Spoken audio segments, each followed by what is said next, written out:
Kenapa kita terpesona sama Anies gitu ya? Ya karena salah satu yang melekat pada diri beliau itu adalah orang yang berpendidikan. Harusnya orang yang berpendidikan nggak memainkan politik identitas. Yang memainkan politik identitas itu orang yang nggak punya kepercayaan diri. Orang yang tidak punya hal-hal lain yang bisa dia jual. Kecuali identitas itu. Kan memalukan itu kalau sudah sampai seperti itu. Kenapa Anies tidak bicara tentang prestasi-prestasi dia? Kenapa Anies tidak bicara tentang komitmen-komitmen dia? Kenapa Anies tidak bicara tentang visi dia ke depan, tekad, tujuan, bagaimana dia lihat bangsa ini ke depan? Harusnya itu yang bisa dia jual, bukan mengatakan karena kita punya identitas yang sama, jadi jangan khawatir kalau identitas ini bisa kita menangkan, nanti identitas ini bisa lebih terlindungi, terayomi. Itu jadi aneh gitu, jadi norak gitu. Politik identitas itu hampir di mana-mana itu tidak pernah laku. Bukan hanya di Indonesia, dari zaman Iri Kiprik sampai zaman Republik, yang namanya parpol yang mengusung identitas politik tertentu itu nggak pernah diperhatikan. Karena apa? Karena kita ini ingin menjadi satu kesatuan yang beragam. Bukan satu kesatuan yang diwarnai satu kelompok mayoritas atau kelompok tertentu, kemudian dia mendominasi kehidupan kita. Nggak mau kita gitu.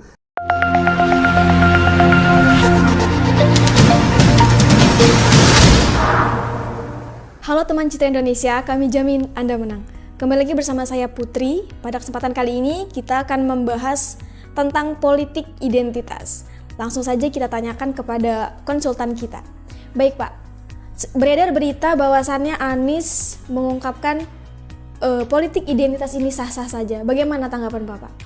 Ya, saya juga cukup terkejut ketika Anies berani secara terbuka mendeklar bahwa politik identitas itu sah-sah saja. Sebelumnya juga selain dari pemberitaan ini, saya mendengar wawancara Anies di televisi di Australia mengatakan hal yang sama. Kemudian juga di Partai Umat, Pak Amin Rais juga mengatakan hal yang sama gitu.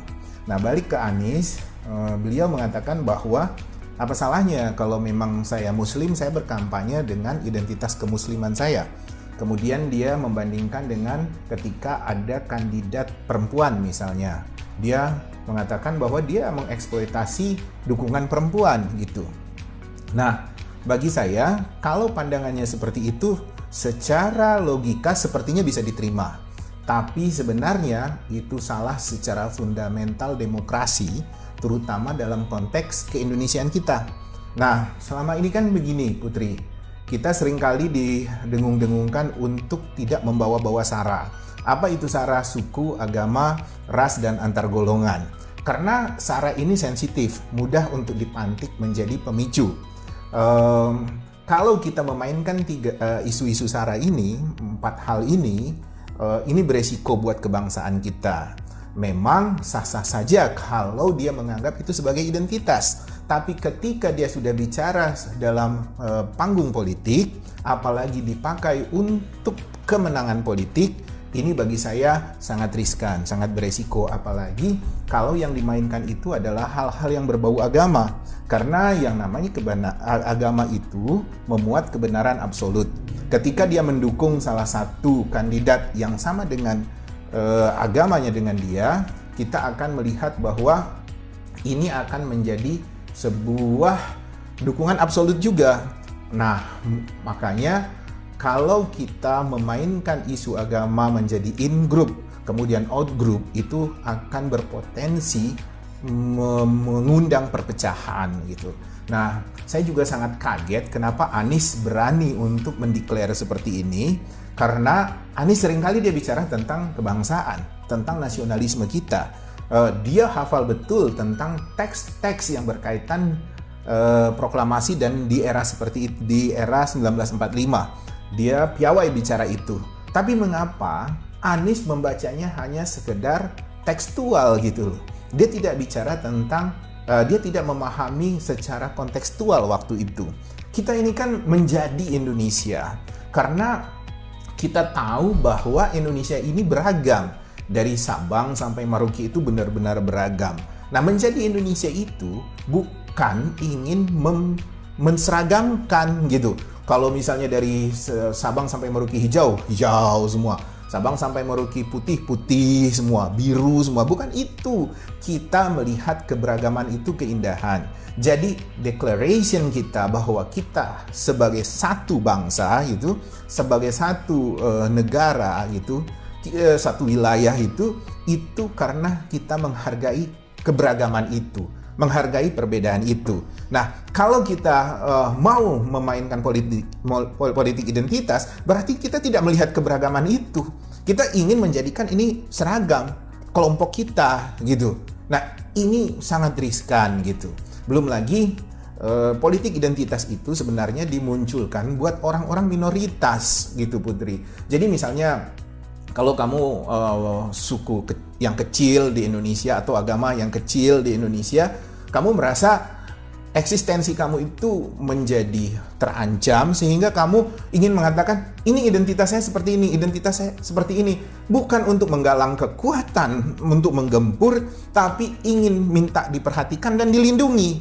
Nah, kalau misalnya identitas Anies Baswedan sebagai Muslim yang merupakan mayoritas di Indonesia, kemudian dia merasa terancam, ini agak aneh dan agak unik itu. Itu yang satu yang harus dipertanyakan, apakah umat Islam di Indonesia yang mayoritas itu merasa terancam sehingga membutuhkan sebuah figur untuk menjaga eksistensi mereka. Bagi saya ini berlebihan, ya. Bukan hanya dalam praktek sosial, bukan hanya dalam praktek politik, tapi dari konstitusi kita aja yang kecil aja kita jagain. Masa mayoritas merasa terancam, kan begitu. Kemudian juga yang paling penting juga saya melihat Anies itu, kenapa kita terpesona sama Anies gitu ya? Ya karena salah satu yang melekat pada diri beliau itu adalah orang yang berpendidikan. Harusnya orang yang berpendidikan nggak memainkan politik identitas. Yang memainkan politik identitas itu orang yang nggak punya kepercayaan diri. Orang yang tidak punya hal-hal lain yang bisa dia jual. Kecuali identitas itu. Kan memalukan itu kalau sudah sampai seperti itu. Kenapa Anies tidak bicara tentang prestasi-prestasi dia? Kenapa Anies tidak bicara tentang komitmen dia? Kenapa Anies tidak bicara tentang visi dia ke depan, tekad, tujuan, bagaimana dia lihat bangsa ini ke depan? Harusnya itu yang bisa dia jual, bukan mengatakan karena kita punya identitas yang sama, jadi jangan khawatir. Kalau identitas ini bisa kita menangkan, nanti identitas ini bisa lebih terlindungi, terayomi. Itu jadi aneh gitu, jadi norak gitu. Ya Pak, kemudian bagaimana politik identitas mempengaruhi kebijakan politik dan pemilihan umum? Ya begini loh, politik identitas itu hampir di mana-mana itu tidak pernah laku. Bukan hanya di Indonesia, dari zaman Iri Kiprik sampai zaman Republik, yang namanya parpol yang mengusung identitas politik tertentu itu nggak pernah diperhatikan. Karena apa? Karena kita ini ingin menjadi satu kesatuan yang beragam. Bukan satu kesatuan yang diwarnai satu kelompok mayoritas atau kelompok tertentu, kemudian dia mendominasi kehidupan kita. Nggak mau kita gitu. Di luar negeri, Pauline Hanson ngomongin tentang bagaimana orang kulit putih harus bisa menjadi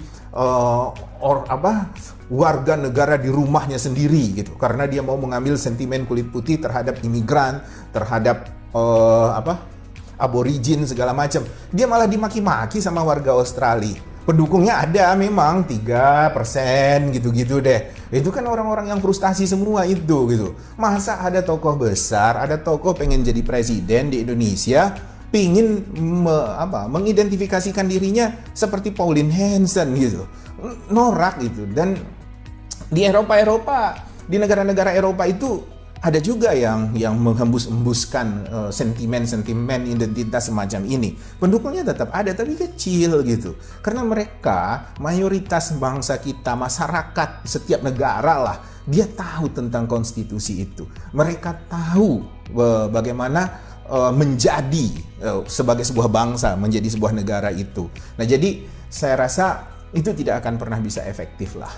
Tidak akan bisa efektif tuh. Jadi memang tidak sedikit ya Pak biaya yang dikeluarkan untuk kita misalkan ingin menjadi kandidat pilkada ini tidak sedikit ya Pak ya? Bukan tidak sedikit ya, harus butuh uang yang cukup. Yang cukup. Ya, nah, masalahnya ketika tidak cukup, orang masih mau mengutak-atik ini. Misalnya berinvestasi lewat parpol, siapa tahu nanti dapat sponsor. Berinvestasi lewat parpol, siapa tahu dapat semacam apa itu ya, blessing in disguise gitu, dapat serpihan-serpihan dari para caleg-caleg yang sudah berjuang sehingga jejaringnya bisa dirangkul, sehingga dari situ dia menganggap dia bisa menghemat dari situ gitu. Nah, sehingga dianggap biaya itu bisa dia turunkan. Padahal karakter pileg dengan karakter pilkada itu berbeda. Jadi nggak bisa dia mengharapkan itu. Memang untuk 1-2 kasus itu bisa terjadi. Dia bisa take advantage from that situation gitu. Tapi masalahnya apakah itu sejalan dengan cita-cita awal atau konsep awal dia untuk menang pilkada. Nah, kalau ternyata berbeda, repot lagi. Akhirnya kan, walaupun cuma misalnya dia bilang, ya nggak apa-apa lah Dinda, saya keluar cuma 5 miliar, 7 miliar untuk pilkada. Tapi kalah, buat apa gitu loh. Itu uang, sayang. Sayang uang itu dibuang-buang begitu cuma untuk tebar-tebar pesona, hanya sekedar dia mau dipanggil, wah ini udah cocok bupati kita, wah udah cocok ini gubernur kita, tapi nggak dilantik gitu. Buat apa gitu? Karena nggak menang. Untuk apa euforia sesaat gitu? Udah kelihatan di sosmed di mana-mana, di media nama dia terkenal. Ya memang terkenal. Bahkan ada satu calon klien kita bangga betul gitu, dia naik pesawat kelas bisnis gitu sampai pramugarinya itu tahu bahwa dia calon gubernur. Oh silahkan Pak. Bro, gue dikenal bro sama pramugari. Pas gue duduk di pesawat katanya. Pas aku duduk di pesawat baru duduk. Oh ini bapak yang calon gubernur ya gitu. Dia udah bangga. Tapi kalah kan malu itu. Apa artinya kalau kita disapa-sapa begitu tapi nggak dilantik, itu yang paling penting. Yang bisa menjaga akal sehat, yang bisa menjaga kemantapan dan ukuran-ukuran yang objektif itu ya cuma konsultan. Jadi tak usahlah silap atau terpesona dengan hal-hal seperti itu. Yang penting kan menang gitu loh. Nah, kalau dia uangnya pas-pasan, saya sarankan tak usah. Ambil yang konkret-konkret aja lah gitu ya. Nah, terus kemudian tadi Bapak berbicara tentang lembaga survei dan konsultan. Nah, ada nggak ciri yang menonjol yang bisa membedakan lembaga survei dan konsultan ini, Pak? Kan takutnya nih, para kandidat ini susah membedakan gitu, Pak. Mana konsultan dan mana juga ini lembaga survei yang bisa membantu dia untuk gitu, Pak. Kalau lembaga konsultan abal-abal, dia biasanya di awal itu suka nyeneng-nyenengin klien tuh. Wah, kita mah bisa Pak bikin Bapak begini, Bapak begini. Terus ngasih rekomendasi langsung. Terus pokoknya dia langsung masuk ke rekomendasi. Nah, itu bagi saya klien harus hati-hati. Karena lembaga pemenangan yang benar, pasti di awal dia mengatakan kita survei dulu. Saya tidak bisa komentar, Pak. Kami tidak punya dasar untuk mengukur seberapa besar peluang Bapak sebelum kami melakukan survei. Termasuk observasi di situ. Observasi lapangan itu penting. Jadi kalau klien ini kan kepinginnya ketemu konsultan pemenangan, konsultan politik itu, coba-coba deh gitu. Siapa tahu kalau ketemu sebentar gue dapat ilmunya, gue bisa colong-colong gitu kan. Ketemu konsultan A, konsultan B, konsultan C, kemudian dia banding-bandingin, dia gini-giniin gitu kan. Kan lumayan, gue bisa tahu tuh. Yang ada guna melakukan kayak gitu, karena itu kan baru bungkus-bungkusnya saja, baru permukaan-permukaannya saja, tidak bisa menjadi patokan. Formula-formula awal itu tidak bisa menjadi patokan seorang kandidat untuk menganggap dirinya bisa menang. Jadi survei itu penting, observasi itu penting. Di situ untuk membedakan konsultan abal-abal atau tidak. Nah, kemudian untuk membedakan lembaga survei yang benar. Lembaga survei yang benar, dia bisa menunjukkan bahwa ini respondennya harus sekian.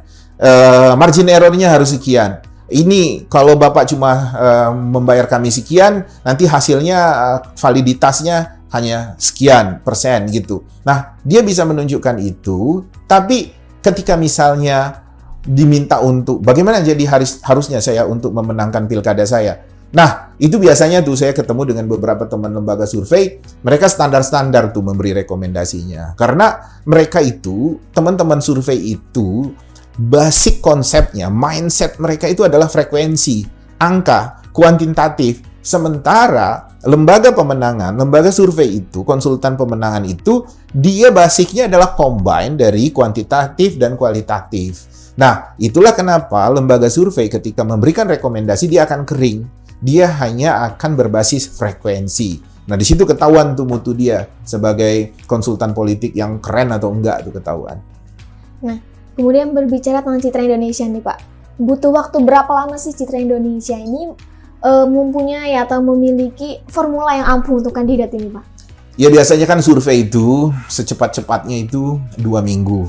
Tapi kita anggap aja 2,5 minggu lah gitu ya, hasil survei bisa kita dapat. Survei observasi seminggu sebelum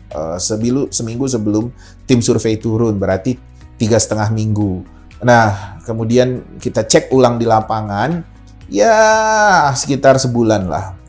Sebulan kita bisa temukan formula yang ampuh gitu, obat yang mujarab buat dia untuk menang pilkada itu. Yang ingin saya tanyakan lagi nih Pak, kembali ke masalah waktu. Nah, sejauh ini sudah ada belum sih Pak kandidat yang memang mendadak gitu Pak? Atau apa sih, ingin waktu yang cepat gitu Pak? Ada? Iya, kalau mendadak banyak banget gitu. Dan ujung-ujungnya gagal mengontrak kita. Berkontrak dengan kita itu gagal. Kenapa? Karena dia menganggap kita ini dewa yang bisa menyulap apapun gitu. Tapi ketika kita memberikan menjelaskan langkah-langkah saintifik kita, dia capek. Waduh, ini mah lama katanya, konsultan jago, konsultan hebat. Ternyata harus melewatin tahapan-tahapan begitu. Nah, sementara dia merasa tim suksesnya udah hebat semua tuh, udah muji-muji semua, udah ngegendang-gendang yang asik, jadi cheerleaders di mana-mana. Dia ngerasa dia udah oke gitu. Ternyata begitu ketemu konsultan, harus tahap ini, harus memperhatikan ini, harus lihat ini. Sementara dia kepingin cepat. Itu yang biasanya bubar tuh, nggak jadi berkontrak dengan konsultan, dengan Citra Indonesia juga terutama. Nah, tapi di sisi lain kita justru comfort gitu. Kita merasa sejalan dengan klien-klien yang memang memahami langkah-langkah saintifik ini, sehingga mereka tahu bahwa waktu itu penting, sehingga mereka mempersilahkan kita melakukan elaborasi, melakukan eksplorasi di tahap-tahap observasi di awal-awal itu. Nah, ini baru mantap kalau ketemu konsultan yang klien yang seperti itu. Karena jarang sih klien yang mau berpikir saintifik itu. Rata-rata kepenginnya rame terus menang, gitu. Ya, Rame terus ya. Kalau rame terus kan pasti mimpi menang. Iya, gitu. mimpi menang. Nah, tapi kan mimpi kadang jadi kenyataan, kadang tidak kan gitu. Harus berhati-hati memilih konsultan politik, bedakan apakah mereka lembaga pemenangan atau cuma sekedar lembaga survei.